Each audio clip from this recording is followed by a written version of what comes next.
I'm going to introduce my colleague. Je vais vous présenter ma collègue, Marcy Campbell. Marcy était coordonnatrice nationale pour la subvention de l'initiative et c'est elle qui a envoyé les demandes de subvention. Elle est aussi membre du comité d'examen des décès dus à la violence de l'Ontario. Elle est conseillère et superviseur en counseling à l'Université York de Toronto. Bienvenue, Marcy. Et ensemble, nous allons vous montrer cette présentation, ce PowerPoint. Alors, comme Myrna l'a dit, la conférence est divisée en 3 phases. Hier, nous avons appris quelque peu sur la recherche et la base de données. Aujourd'hui, nous allons parler d'enquête et d'entretien avec des informateurs clés. Il est important d'indiquer dès le départ que la protection des victimes d'une violence familiale croissante et d'un danger croissant, c'est critique. Et ça prend tout un village pour protéger les victimes. Et si on voit qui sont les fournisseurs de services, il ne s'agit pas seulement d'un rôle pour les cours, les services policiers et les agences de protection de l'enfance. Il y a aussi la santé, les intervenants et les amis qui sont critiques. Et lorsqu'on pense à tous ceux qui jouent un rôle dans la matière, il y a des spécialistes, évidemment, des gens de qui on attend beaucoup. Quant à la violence faite aux femmes, il s'agit des intervenants, des programmes de refuge, programmes pour les agresseurs, pour les enfants exposés à la violence familiale, les services policiers, les tribunaux de la famille, les services aux victimes, les services correctionnels. Puis, il y a un certain nombre de généralistes qui doivent en savoir assez pour aiguiller et pouvoir discerner le risque, apprécier le risque quelque peu. Médecins de famille, éducateurs, santé mentale, services sociaux, avocats. Et il y a des défis à ce titre. Par exemple, quelles sont les normes de pratique? Est-ce qu'elles sont obligatoires ou facultatives? Par exemple, les services correctionnels au Canada sont les seuls, et les polices sont les seuls qui ont des normes de pratique obligatoires. Est-ce que la formation se limite à une fois seulement en travail social, en psychologie par exemple, ou est-ce que c'est une formation continue pour les professionnels? Et dans quelle mesure y a-t-il une formation croisée où l'on travaille avec des personnes dans divers secteurs afin que les organismes et les agences ne travaillent pas en cloisonnement? Il y a aussi des questions dans la mesure dans laquelle on fait le dépistage de la violence familiale et les attentes quant à l'évaluation complète des risques, l'appréciation entière et la planification de la sécurité et la gestion des risques. Voilà des questions que nous considérons en faisant notre recherche. Quelques défis. Marcia et moi serons disponibles à 4h15 dans la période questions-réponses pour discuter de cela, mais quant à nos défis, donc il y a la permission du superviseur. Certaines personnes se posaient la question s'il s'agissait d'un test. Il y a aussi des outils et des modèles multiples. Nous avons trouvé que les gens utilisaient des termes divers pour les mêmes choses, il y a donc un manque de terminologie, de cohérence. Il y a une participation limitée de certains secteurs également. Il fallait rassurer aussi les répondants quant à la confidentialité. Et un thème qui est revenu constamment, c'était l'intersectionnalité. Encore une fois, l'intersectionnalité en contexte ici, à gauche. Bon,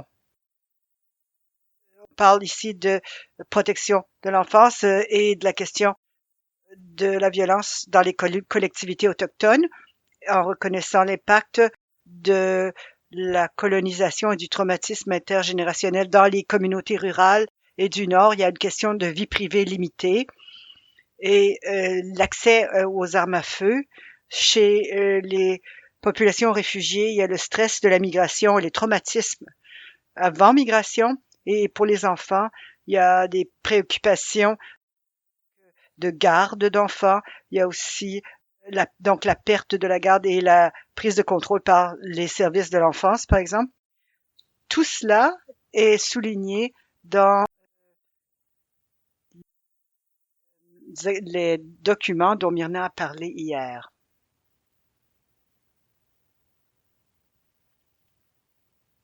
Maintenant, je vais céder la parole à Marcy, qui va nous parler de ce qu'on a fait dans notre enquête nationale en ligne. Merci, Peter. Je crois que c'est la première fois que Peter travaille pour moi et s'occupe des diapos. Alors, quant au sondage, à l'enquête en ligne nationale, il y a eu 1405 répondants. 52% étaient de l'Ontario, ce qui était dommage dans cette étude. Nous avions 36% cependant de l'Ouest, principalement de l'Alberta, de la Colombie-Britannique, Manitoba, Saskatchewan, l'Atlantique, 4%, Québec, 3%, et les territoires, 2% des répondants.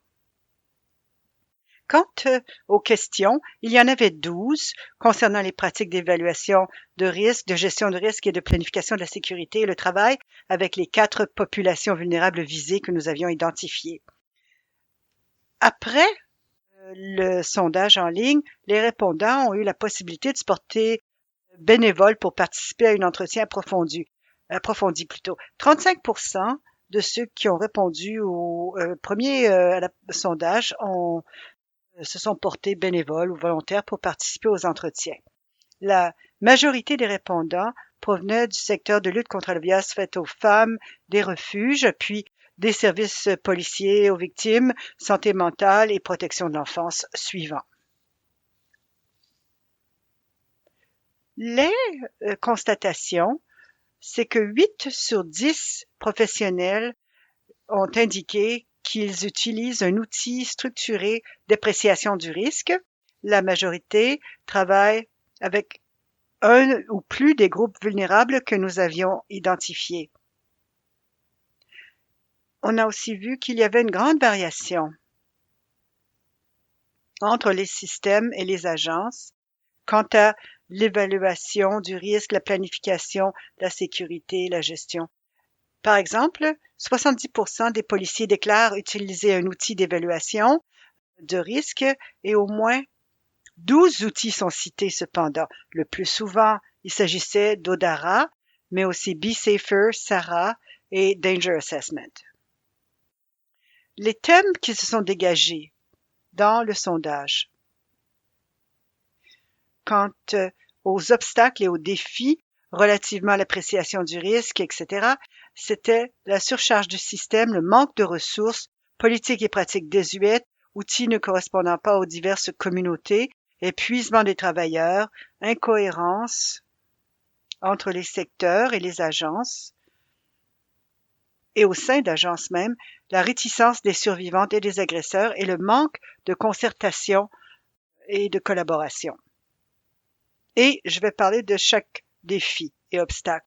Donc, défi et obstacle à l'évaluation et gestion du risque, planification de la sécurité. D'abord, la surcharge du système.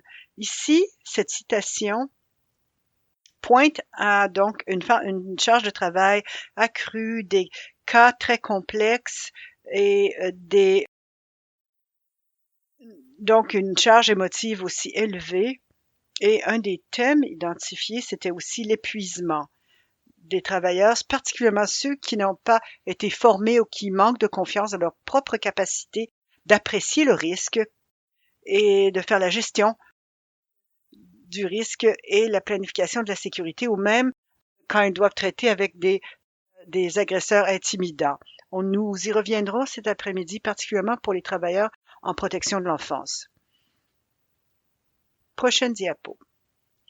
Alors, quant aux outils en général d'appréciation et de gestion du risque, on a parlé du fait que les outils sont très lourds, très encombrants et peuvent prendre beaucoup de temps et qu'il est difficile de créer une confiance sans avoir une conversation naturelle lorsqu'il faut respecter une liste de contrôle.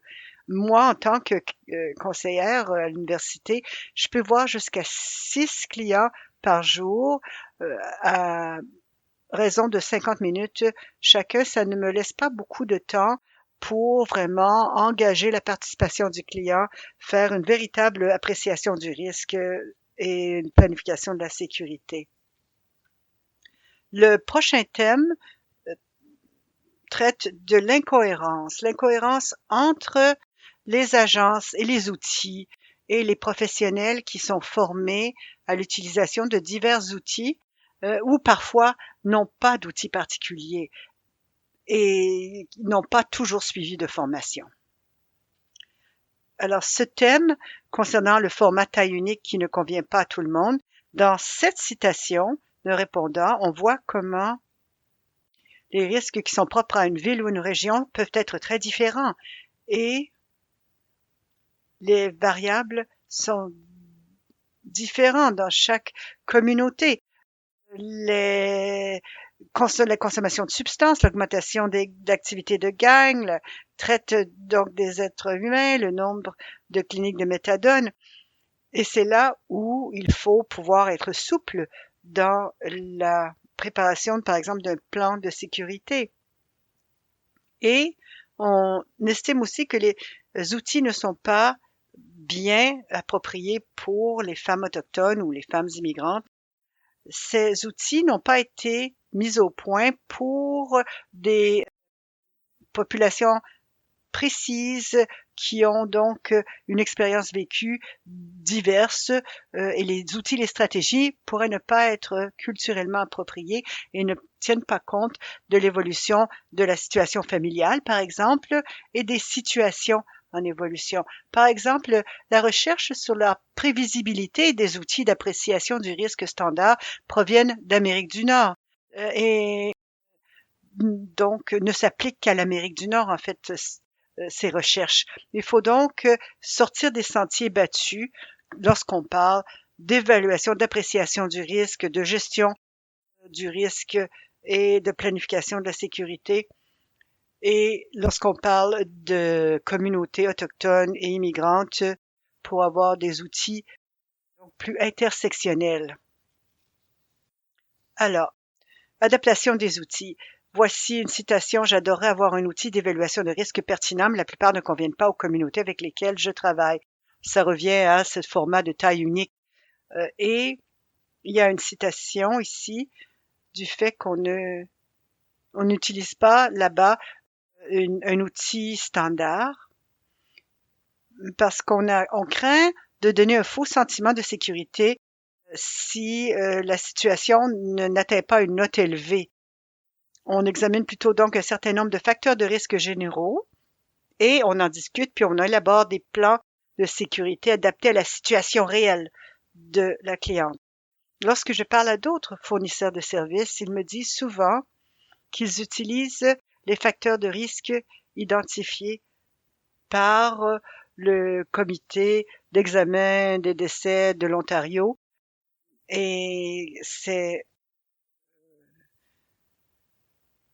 les rapports de ce groupe sont utilisés souvent pour évaluer, pour apprécier le risque plutôt que des outils structurés.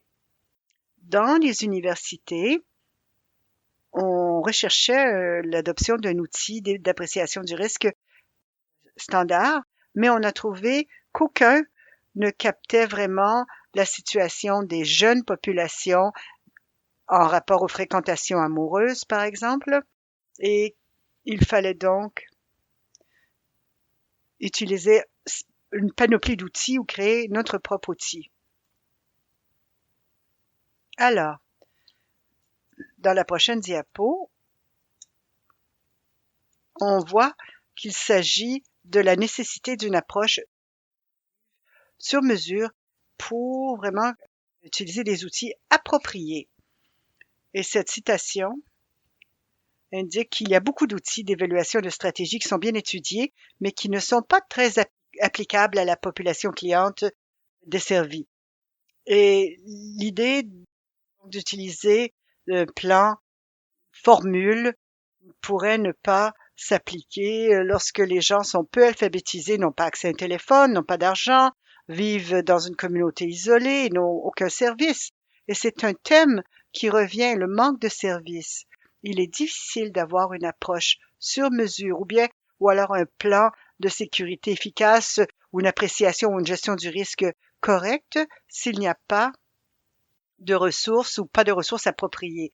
Par exemple, des services qui sont inaccessibles, où on n'a pas de financement, il n'y a pas de fournisseurs de services spécialisés, il y a des listes d'attente très longues ou aucun service culturellement approprié, par exemple. Un autre thème qui s'est dégagé quant aux obstacles à l'appréciation, la gestion du risque et la planification, c'est la réticence des survivants et des agresseurs. Souvent, les populations diversifiées ont des appréhensions quant aux services policiers, aux services d'aide à l'enfance. Évidemment, chez les Autochtones, on comprendra pourquoi l'existence de racisme systémique cause aussi une certaine hésitation et il y a aussi la peur de l'agresseur également et la crainte d'être ostracisé de la collectivité. Et ici, on va parler du pouvoir de la collaboration. Cette répondante a dit que la meilleure façon de travailler, c'est en concertation avec des organismes et donc en décloisonnement. Et on souligne souvent un manque de concertation et de partage entre les organismes et les agences. Évidemment, il y a différents mandats, différentes politiques, différentes pratiques et donc manque de partage de l'information, des questions aussi de confidentialité. Et on en parlera tout au cours de la journée. Alors, je vous redonne la parole, Peter. Merci, Marcy.